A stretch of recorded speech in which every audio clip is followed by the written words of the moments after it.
সবাইকে। সভাপতি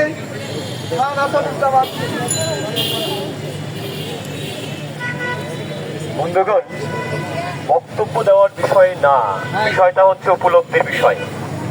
আপনারা যে দিবসটি ঘোষণা করেছেন 7ই মে বিশ্ব অক্সিজেন রক্ষা দিবস, আমরা যখন পালন করছি সেই মুহূর্তে সাম্প্রদায়িক ভাবাপন্ন বিষয় নিয়ে বা দৃষ্টিভঙ্গি দিয়ে কেটে ফেলা হচ্ছে বাংলাদেশের এই নতুন করে একটি উপলব্ধি আমাদের হয়েছে যে সাম্প্রদায়িক উস্কানি দিয়ে একটা গাছকে হচ্ছে নিধন করা যায়।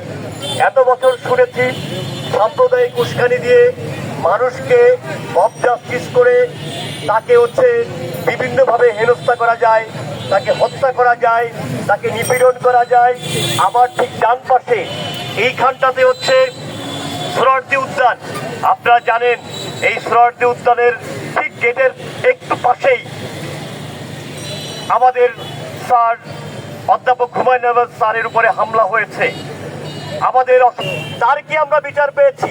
আমরা একটা নতুন বক্তব্যের কি সোহরাওয়ার্দী উদ্যানকে রক্ষা করার জন্য কোন ইনিশিয়েটিভ নিয়েছে, কোন দায়িত্বশীল ভূমিকা নিয়েছে? এখন